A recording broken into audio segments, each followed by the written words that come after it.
twitch.tv/SprinkleBeard from 1 p.m. Eastern Standard Time to 6 p.m. Eastern Standard Time.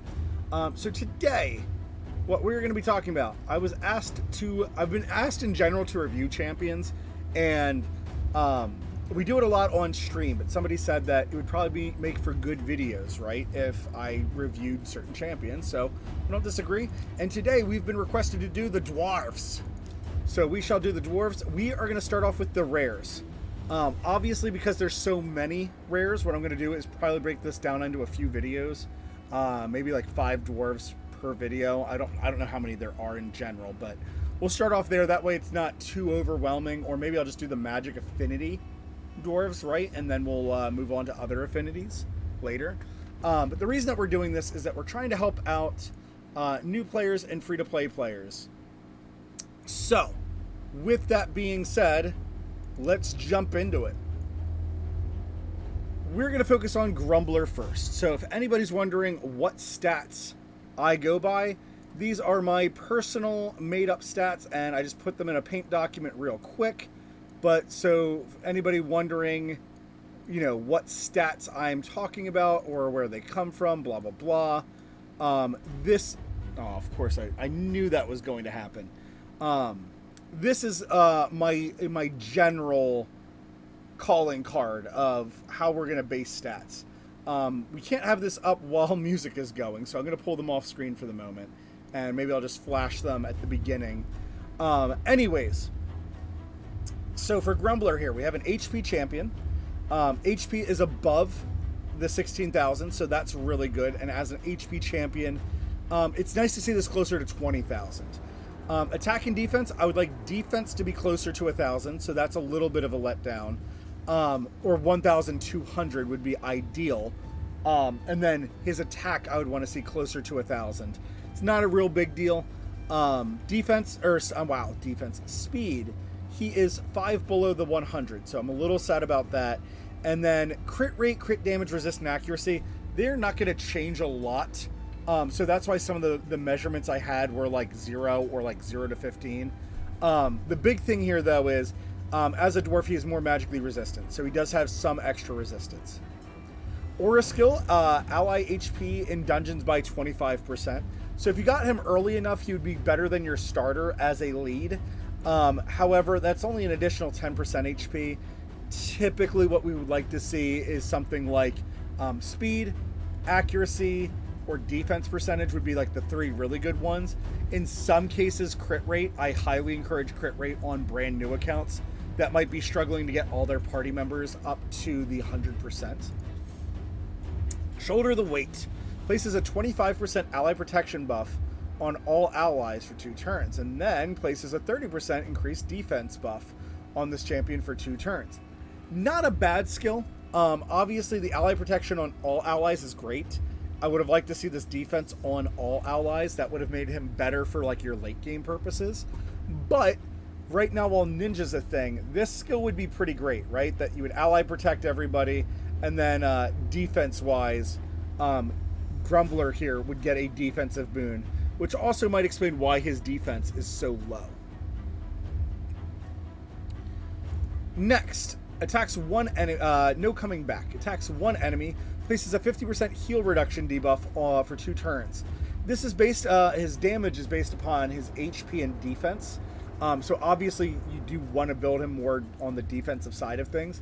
What's really good about this though is that he is the proper affinity to take on the spirit dungeon. So if you needed an anti-healer, the fact that this is attacks one enemy and it's a 100% chance, if you're not sure about that, you'd have to watch my artifact video where I go more into detail about how skills work and why accuracy is so important. We're not going to cover that in this video, but it's a 100% chance of placing a 50% heal reduction on. So right now he's good for spirit keep.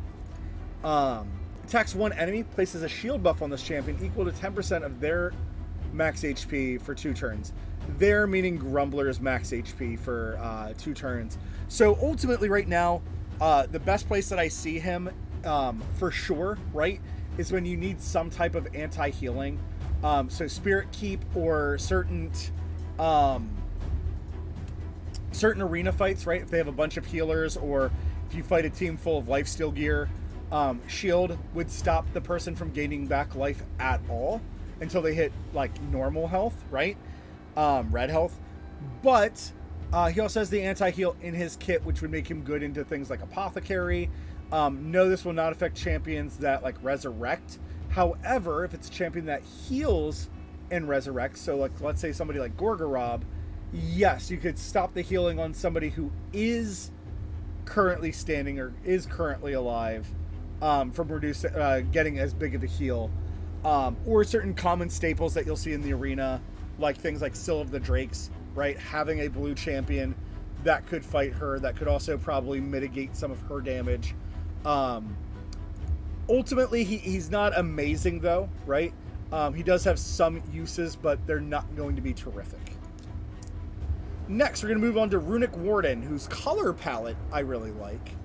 I don't mind this black, red, and gold palette. This looks pretty decent.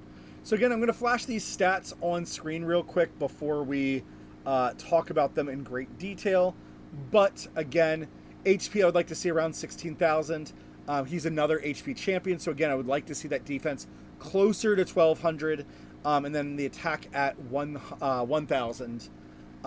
Speed is good though. 103 is not a bad speed stat. That makes him faster than your average dwarf. And then resistance being at 55 is in a great place.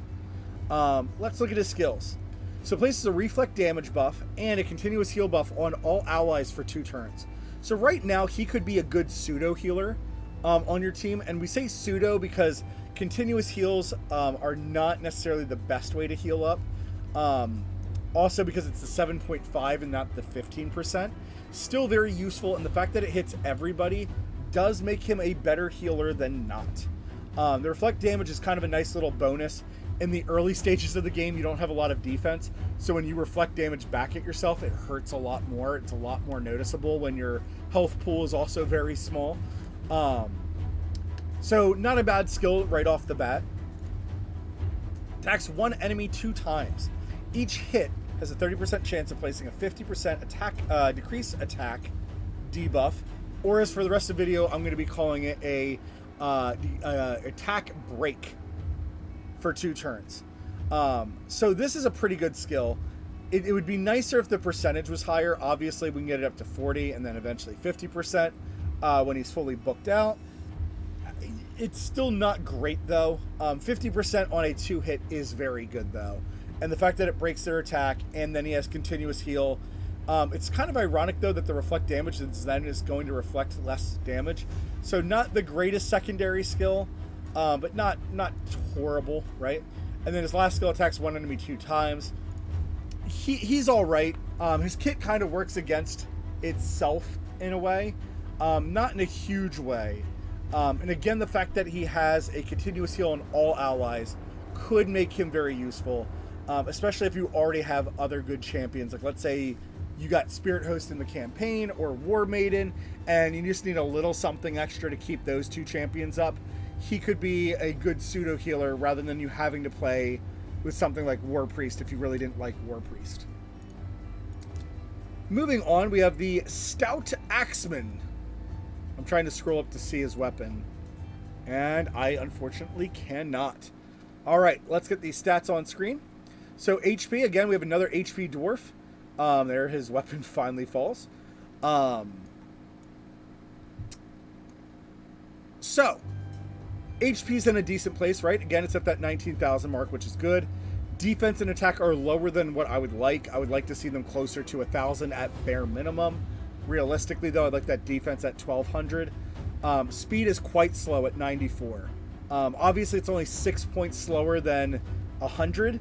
Understand though that like 5 speed is quite a large difference in this game, so 6 speed lower is significant. And then he does have increased resistance from 30 to 55. So he has a passive. Heals his champion by 50% of the damage taken while under a reflect damage buff. Also has a 25% chance of increasing the duration all the attacker's debuffs by 1 turn while hit under a reflect damage debuff. So unfortunately, if he threw one on himself constantly, right? Or if he could keep one on himself, that passive would actually be really, really good. Unfortunately, and like obviously it might be in his kit. The unfortunately though, him not auto putting it up himself makes it not as great as a passive. Let's keep this in mind though. So he'll heal himself by 50% of the damage, and then also has a 25% chance. That's kind of low, but it's a decent skill. There's a Void champion we'll eventually cover, who has a 33% chance, and a 30% chance.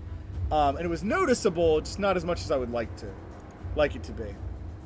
So here we go. He has a reflect damage buff that he can put on himself for 2 turns. Then has an 85% chance of placing a reflect damage buff on a random ally for 2 turns. That's strange, but okay.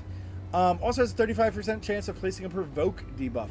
I like that. Provoke and reflect damage, provoke and defense up, provoke and a shield. All of those, provoke and stop damage. I love those skills. So I like that makes sense. It's a shame that provoke chance is super low. Obviously it gets closer to 50% once fully booked. But it's a shame that it's probably balanced around the fact that he might give somebody else an extra reflect damage buff. Not a terrible skill. It will last for 2... the provoke does last 2 turns though, which is pretty great. That's weird though. On a random enemy for 1 turn? Oh, on 2 random enemies. Huh. It's an interesting skill, and it's nice that it's a provoke early on if you pulled him early enough, right? Let's move on. Go no further. Just attacks 1 enemy. That's kind of typical for your rares. Rares either have an okay A1 or a pretty lackluster A1. So he's not terrible. I do like the fact that this reflect damage, if you were to fully mastery him, there's a way to get his reflect damage up to 3 turns. So realistically, he could perpetually keep up the reflect damage as long as he wasn't like stunned or frozen the turn before he would get that off. The real matter is if you would provoke the right people with him. All right, finally we have an attacker. We have cuddler, which is funny that he's kind of using a double-pronged cudgel of some sort. So stat-wise, because he's an attack champion, I do expect the attack or the HP to be lower than the 16,000. Still, that is my metric for like how good are they. And when we get onto like the epics and the legendaries, eventually you'll see that it's much more common with them to have a decent HP stat. Attack I would like to see at 1200. This is just below, so not too bad. Defense I'd like to see at 1000. A little lower, so he'll be a bit squishy. Speed is in the middle ground, so that's fine. He did not get increased resistance, but he does have accuracy. So let's see why this gentleman needs that accuracy. Has a 20% chance of placing a 30% defense, decreased defense debuff, so defense crack, for 2 turns when attacking targets with a higher defense than this champion.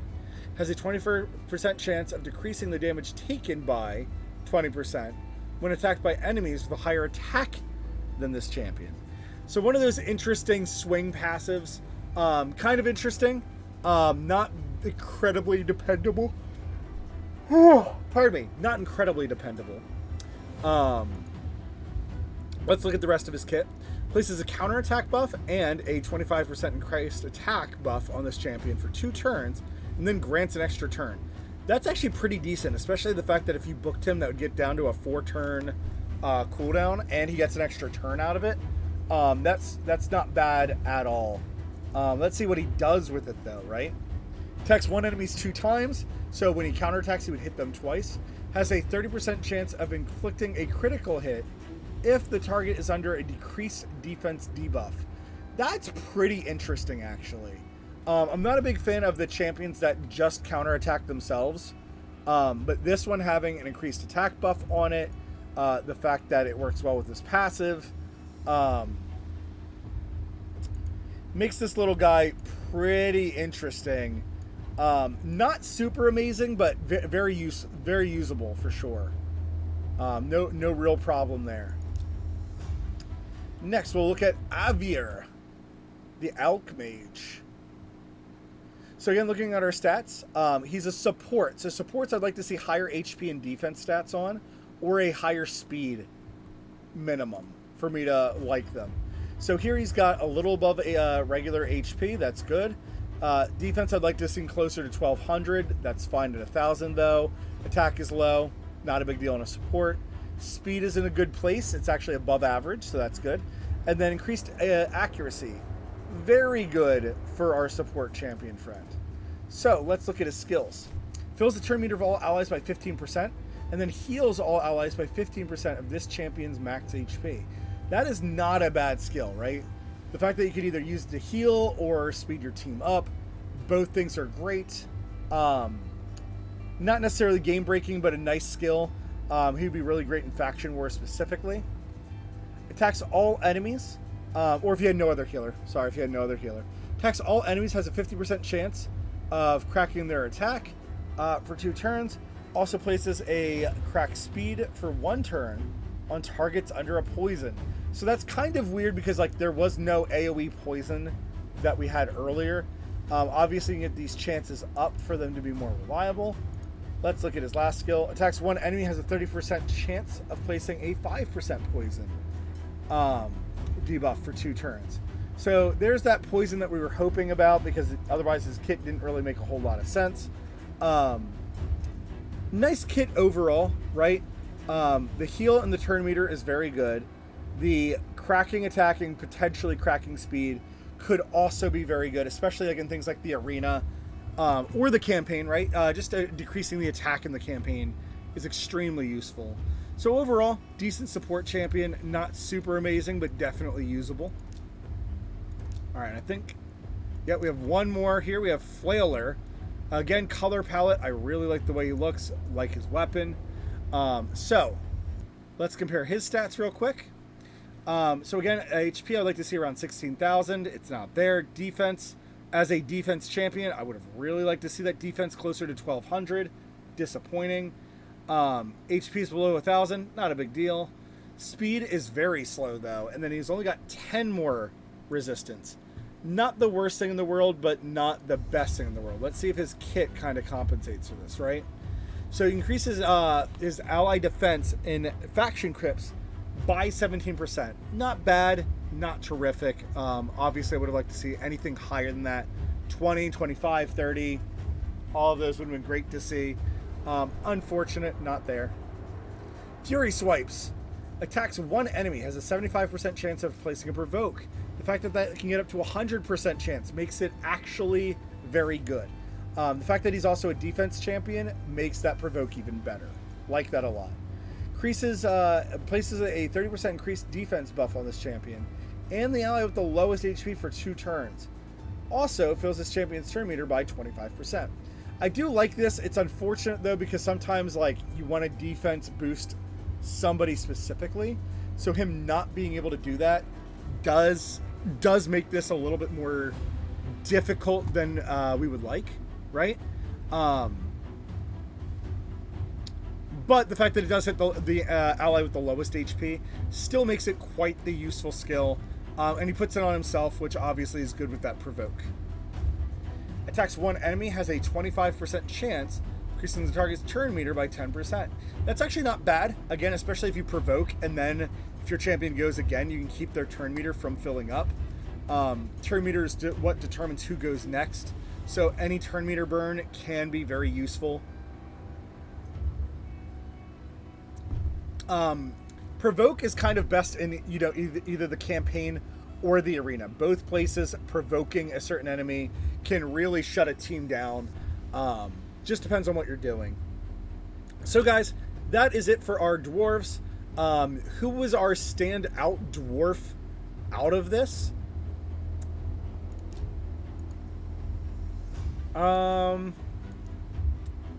Honestly, guys, I would either say it was either Stout Axeman or this Runic Warden, right? This reflect damage and continuous heal is very interesting. I'd be kind of most impressed with that skill out of all the magic ones. Does not necessarily mean the other ones are bad. It just means I didn't like their kits as much. I hope you guys found this helpful. If you have any questions, please leave them in the comment section below. or feel free to visit us on Twitch. Until that guy, wow, messed up that outro. Till that next time, guys, thank you very much for watching, and ta-ta.